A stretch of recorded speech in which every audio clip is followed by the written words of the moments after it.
Boa noite. Cumprimento a todos com a paz do Senhor, amém? Hoje a Bíblia é grande, sinal que a porrada é grande, amém? O couro vai aguentar? Assistir um filme, né? Vai ser... O livro de Eli fala sobre a Bíblia do Rei James, né? Do Rei James. Então hoje... Quem que tá feliz? Tá feliz não? Por que não tá feliz? Amém? Hoje nós iremos ver uma mensagem de um profeta. Um profeta que quem falar aqui que não conhece a história dele, vai ter que ir para o gabinete. O pastor pregou sobre a vida desse camarada semana passada. Quem que é? É o profeta quem? Profeta Ageu. Então abra sua Bíblia em Ageu. Ageu 1:8.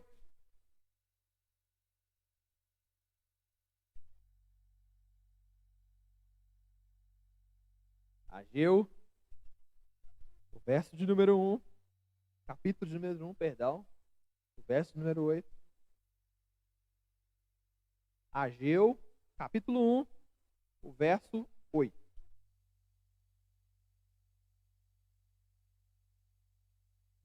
Amém, glória a Deus, desde já também, né? Cumprimento aí a todos que nos assistem de casa, fica aquele salve e bora lá.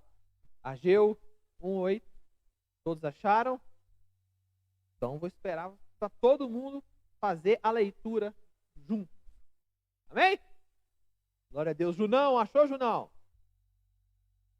Junão, Novo Testamento volta a alguns livros, aproximadamente uns 4. Novo Testamento, Mateus, volta mais ou menos uns 4 livros. São quantos? Preciso. Antes, Malaquias, Zacarias, Ageu. Mais ou menos uns 4, né? Não fiz o cálculo, falei de cabeça, então tá aí, ó. Nossa querida Aisla confirmou 2 livros para trás de Mateus. Ageu você tem que passar com cuidado, porque em algumas Bíblias é uma folha só. Amém?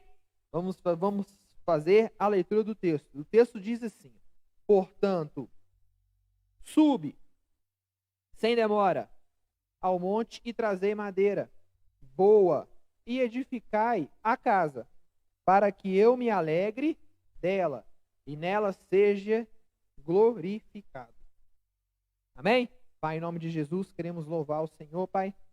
Queremos pedir ao Senhor que essa mensagem venha falar aos nossos corações. Assim nós oramos, em nome de Jesus, amém. Profeta Ageu. Amém? Todos já ouviram um pouquinho que o nosso pastor trouxe sobre esse profeta, que ele tem uma mensagem incrível. Né? O seu nome vem do hebraico Agai, que significa festivo. Segundo a história, fala que por ele ter nascido em um momento de festa, né? Pode ser a festa dos pães sem fermento, de Pentecostes, de alguma festa peregrina. Por isso o nome Ageu, e que em hebraico significa Agai, que significa festivo. Ele carrega esse nome de festividade. Amém? Ele foi o cara que presenciou a destruição do templo de Salomão. Ele viu a destruição, ele viu a guerra acontecer, ele viu os rumores de guerra, ele avistou essa guerra, ele viu como que aconteceu a destruição do templo. E com base nisso, né, quando ele escreve o livro que leva o seu nome, ele tinha aproximadamente 70 anos. Então ele já era de idade, se tratando dos nossos dias. Ele já era velhinho. E ele foi a primeira pessoa a pregar, a falar para o povo de Israel após o exílio da Babilônia, quando eles foram exortados da Babilônia, ele foi o primeiro profeta a ministrar contra Israel. Que o rei era rei Dário, 520 antes de Cristo, parecendo pastor agora, né? 520 antes de Cristo, não sei quantos antes de Cristo. Tá só algumas informações para conhecermos quem era Ageu, depois já vai ficar mais crente. E esse era o profeta. Ele era um cara que tinha visto as guerras, presenciou o templo ser destruído, a guerra, a prisão do povo, e ele foi o primeiro profeta a ser mandado para pregar após eles retornarem da Babilônia. E o engraçado, que é mencionado nesses três últimos livros, Ageu, Zacarias e Malaquias, é citado Senhor dos Exércitos mais de 90 vezes. Ou seja, eles falaram muitas vezes Senhor dos Exércitos. E o que isso quer dizer? Quer dizer que quando a gente fala que Deus é amor, a gente não está se referindo a Deus com uma tranquilidade, com uma certa paz, com um carinho. Quando fala Senhor dos Exércitos, é porque o bicho está pegando. É porque tem alguma coisa que está incomodando o Senhor. E essa coisa e esse sentimento, ele precisa de ser mudado. E o profeta leva a mensagem de Deus, porque o povo estava errando, estava em desobediência. E aí, o profeta Ageu chega e fala, no verso de número 2, do capítulo 1, verso número 2, ele diz assim: assim diz o Senhor dos Exércitos, este povo murmura, não chegou ainda o momento certo, o tempo para reconstruir a casa. Neste verso, nós podemos ver que o povo estava escolhendo a hora de que o momento de quando agir, enquanto nós lemos no verso de número 8, fala para subir, buscar madeira e reconstruir a casa de Deus. Vemos opostos. O povo estava prostrado, né? Isso aí eu peguei do pastor, que eles tinham embargado essa obra há aproximadamente 16 anos. E aí o povo simplesmente chegou e ficou parado, e ficou murmurando, e ficou falando. Não é a hora. Será que tem sido assim também em nossas vidas? Será que quando Deus tem falado, Ele tem ministrado sobre a sua vida? Será que você fica com tanto medo de fazer, com tanta vergonha, que a resposta que você tem para Deus é essa? Deus, não chegou o momento, eu não estou preparado. Pare e pense. Foi o que o povo estava dizendo. E Deus manda um profeta para alertá-los de que não essa paralisação dessa obra não podia ser a ferramenta que iria parar o povo de Deus de fazer aquilo que era para ser feito. Eles estavam murmurando. Aqui, Junão, era um lugar onde a gente tocava, onde a gente cantava o Senhor, e agora está tudo destruído. Uma outra mensagem que temos aqui é: não podemos ficar parados murmurando. Diz um ditado que a insatisfação é a mãe do progresso. Então, porque você está insatisfeito, é que você vai procurar algo para melhorar a sua situação. Porque se você ficar vivendo as mesmas coisas, você não vai ter resultado diferente. Se você gosta que as pessoas te tratem bem, o que você tem que fazer primeiro? Tratar elas bem. Se você age em meio à briga, vai colher briga. É assim. E o profeta, ele segue com falando algo de Deus para a vida daquele povo. Fala que o povo planta, mas nunca colhe. Que eles vestem, mas não conseguem se tampar do frio. Eles comem e nunca matam a fome. quê? Tudo aquilo que nós fazemos em desobediência atrai essa maldição. Mulher mais linda do mundo, minha esposa pregou ontem na vigília falando isso. Falando que a vida sem o Senhor, ela não existe. Que essa vida, que esse vazio que sentimos quando não temos o Senhor, ele nunca será preenchido, porque a vaga é única e exclusiva do Espírito Santo de Deus. Mas nada cabe nessa vaga. E era isso. Como o povo estava em desobediência, eles acabaram não recebendo aquilo que era do Senhor. Então eles plantavam, mas não colhia o suficiente. Por isso que eles bebiam e continuavam com sede. Eles comiam, mas não matavam a fome.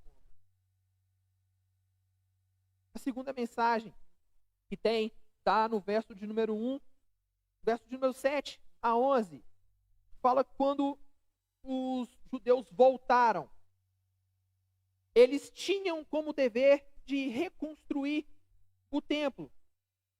E Deus fala assim com eles ainda, que ele ia se alegrar no templo e que nele seria glorificado.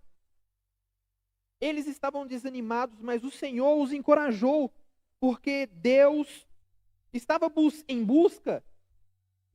busca, da nossa fidelidade. Não do sucesso ou de conquistas. A construção do templo era só algo material. Mas o que Deus estava estimulando o povo era a mexer, a trabalhar. Porque quando Jesus, ele desce e ele escolhe discípulos, ele só escolheu quem estava trabalhando. E ele convida, ele encoraja o povo, fala, vamos para cima, vamos reconstruir, não vamos ficar parados. Vamos, que ali eu vou ser glorificado. Mas não era pelas obras, não era pelo templo, era pela a motivação e pela fidelidade de manter o templo, de reconstruir aquilo que era do Senhor. Era em prol disso. A terceira é que Ageu questiona o povo quanto acerca da contaminação do pecado e a santificação. E a resposta é essa: o pecado e a imundície são contagiosos. Uma pessoa que é inserida, uma pessoa maliciosa, que é inserida no meio de pessoas neutras, ela contamina. Não é assim com as frutas? Se você pegar um tomate ruim e colocar no meio dos outros, o que acontece? Contamina tudo. A podridão contamina tudo. Por isso que temos que estar cercados, repletos da glória do Senhor. Porque se esse leão, ele está ao nosso derredor, quem está ao nosso redor? Os anjos do Senhor, a proteção divina. Então temos que entender isso. Mas a santificação, ela tudo purifica. O Senhor os desafia a abandonarem o mau caminho, porque Deus iria derramar bênçãos sem medida se eles começassem a se mexer. Nós podemos ver nos próximos versos. Esdras 6, verso 14, fala de quando o povo completa a sua missão de reconstrução do templo. A quarta vai estar falando que Deus avisa a Zorobabel, governador de Judá, sobre o julgamento e promete honra a ele porque ele era da linhagem de Davi. Ele era descendente, ele era o antecessor do Messias. Se ele era o antecessor do Messias, nós somos sucessores. Então, nós temos, nós que batizamos, que aceitamos o Senhor Jesus, podemos ser chamados de filhos de Deus. A mensagem do profeta Ageu era para o povo não ficar parado, não ficar murmurando, não ficar reclamando, e sim começar a se movimentar, começar a fazer. Ah, mas eu não sei o o que fazer. Adolescentes, jovens, pensam 1000 coisas ao mesmo tempo, igual cabeça de mulher, né, Junão? Parece um fio desencapado, assim, ninguém sabe para onde que a informação vai, se volta, se está indo, se está voltando, não sabe nada. Mulher pensa assim, não é? Amém? Estou certo? Estou certo? Então aqui concordando. Mas em meio a isso, temos que pensar em como temos levado as nossas vidas. Será que estamos buscando ao Senhor de todo o nosso coração, todo o nosso entendimento e dando a Ele um culto racional? Será que estamos ali firme nos fundamentos cristãos, que é a leitura da palavra, o estudo da Bíblia, que é as orações, que é jejuar? Você tem orado? Você tem buscado de Deus? O profeta Ageu, ele era um cara que viu isso tudo acontecer, e aos seus 70 anos, Deus manda ele profetizar para o povo. Mas por que Deus mandou ele profetizar para o povo? Porque em meio àquele povo, ele era um homem que tinha um negócio que se chamava sensibilidade. Se você tiver essa sensibilidade para ouvir a voz do Senhor, você vai receber todo o direcionamento dele. Porque foi assim com Noé. Deus não simplesmente virou para ele e falou, vai lá e constrói uma arca, um barco. Deus falou assim, não, você vai fazer aquilo que eu estou mandando você fazer. Deus passou para ele todas as medidas, o que ele devia ou não fazer. O projeto já estava pronto, ele só tinha que executar com a ajuda de Deus. Aí, Junão, aí é tranquilo demais, né? E assim acontece também com as nossas vidas. Temos que ser sensíveis para que Deus possa nos falar aquilo que está no coração dele, para que possamos ter o direcionamento passo a passo. O que fazer, como fazer, a hora de fazer. Se você tem um chamado, como foi trabalhado também num dos últimos cultos, nós saímos, né? O chamado. Se você tem um chamado, corra atrás.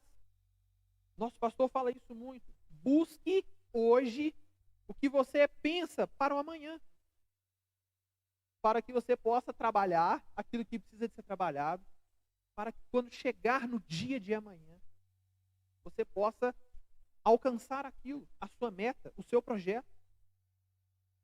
O profeta, ele foi um homem que profetizou contra o povo que estava ali no mau caminho. Né? De Gênesis a Apocalipse, isso acontece. Né? E hoje, será que isso tem acontecido? E os profetas, será que eles só mudam os nomes? Porque tem profeta aqui falando. Tem um profeta que fala todo domingo à noite aqui, que é chamado de pastor Vanderlei Campos. E ele fala sobre as nossas vidas, ele fala tudo aquilo que precisa de correção. E nesses últimos tempos, tem se falado muito sobre que os fins dos tempos estão chegando. Algumas mensagens escatológicas falando que está chegando. E que nós não podemos passar um segundo sequer perdido, desorientado. Porque isso é trombeta, tocar agora. Dá uma olhadinha para trás aí. Quantas pessoas poderiam estar ocupando essas cadeiras, mas não estão?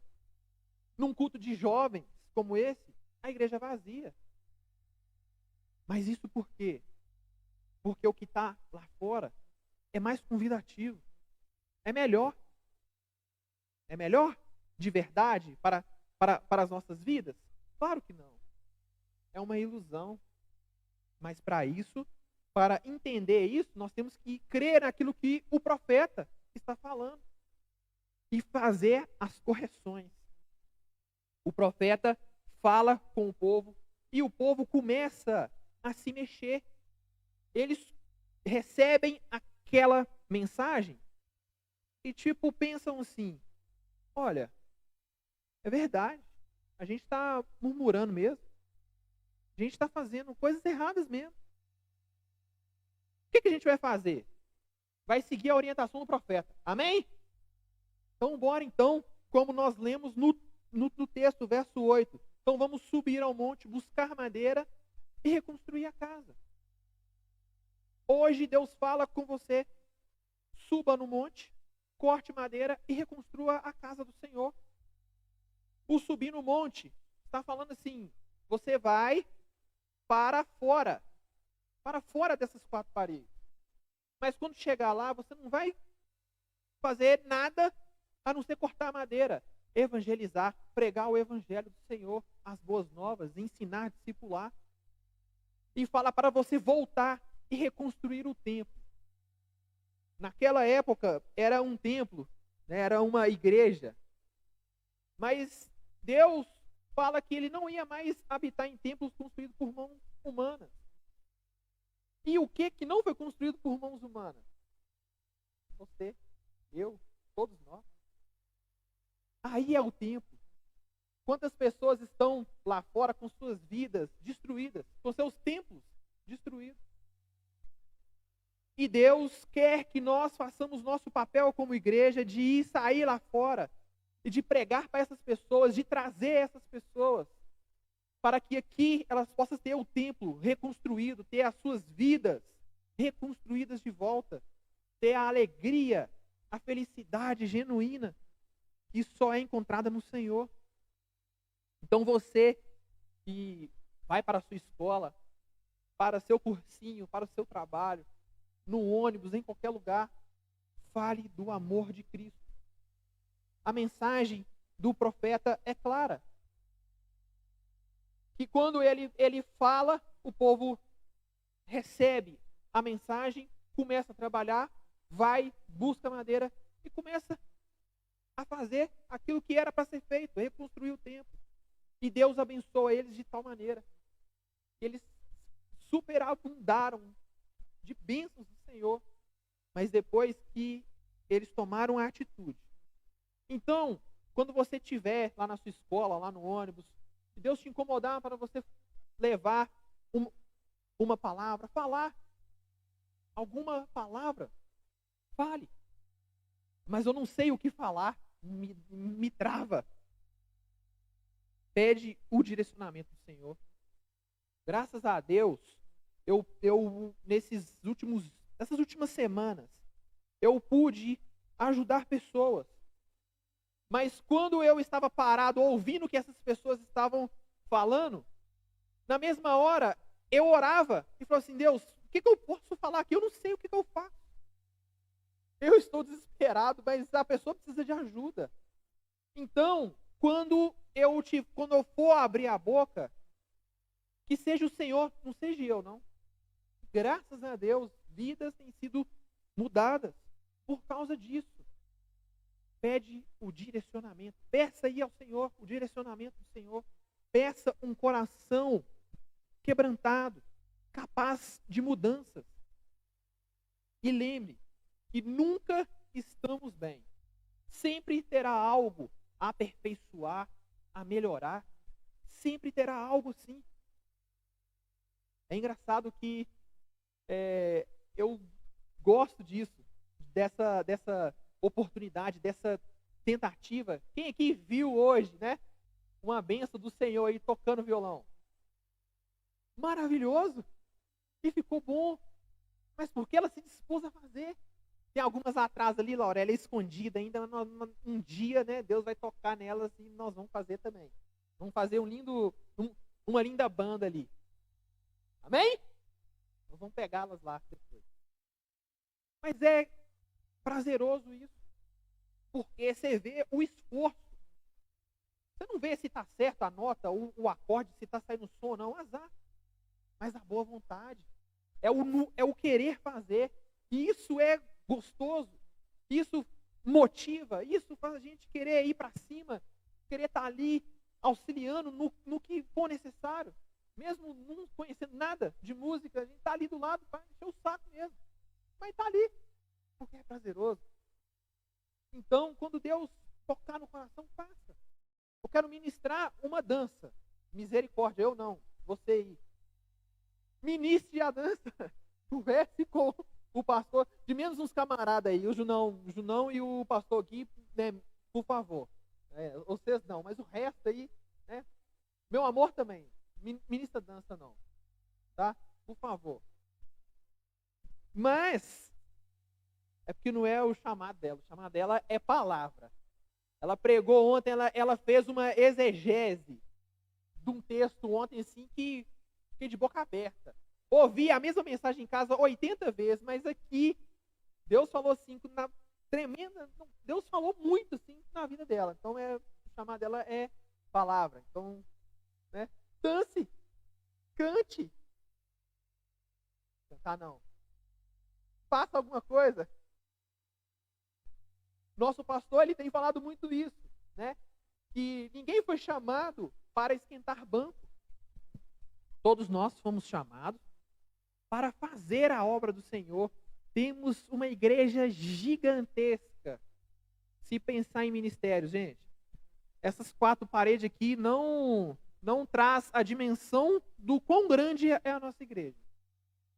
Temos a mídia ali precisando de gente, precisando de pessoas, mas pessoas dispostas a trabalhar, a fazer o que é necessário.